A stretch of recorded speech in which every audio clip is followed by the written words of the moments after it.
I'm Dr. Timothy Cleland, and I'm a physical scientist at the Smithsonian's Museum Conservation Institute. I'm a molecular vertebrate paleontologist, and I studied proteins preserved in fossils from all sorts of animals. I'm passionate about my work because I get to do things that are super cool. Nobody else gets to come in every day and think about working on animals that are endangered or animals that are extinct, and getting to look at proteins that are preserved for millions of years and how they've changed evolutionarily.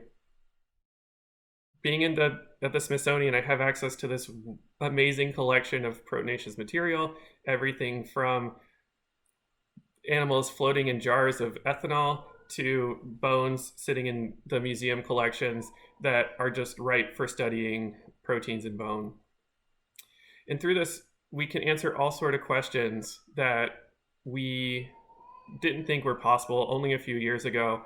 And we can start to help our colleagues to better understand their own objects.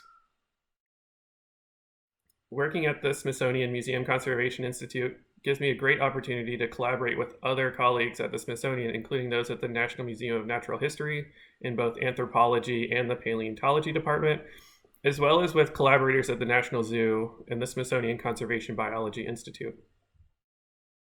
I study proteins from lots of different things in the museums: paleontological fossils, archaeological skeletons.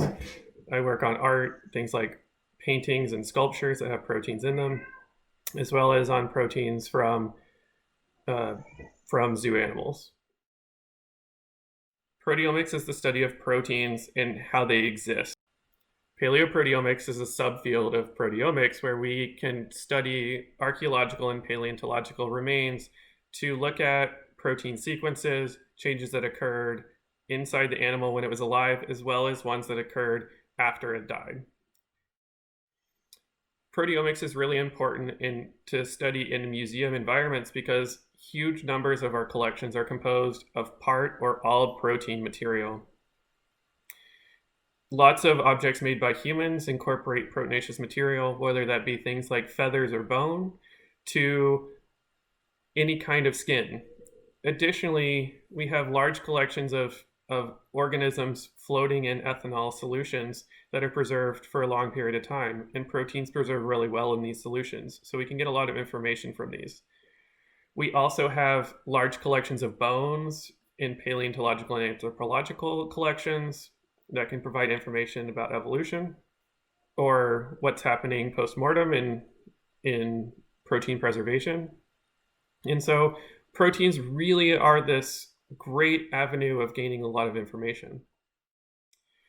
My work is really unique because there's only so many people in the world who get to work on museum collections every day. And especially doing this kind of proteomic study where we can look at proteins from anything and everything. The Smithsonian really has everything under the sun to work on.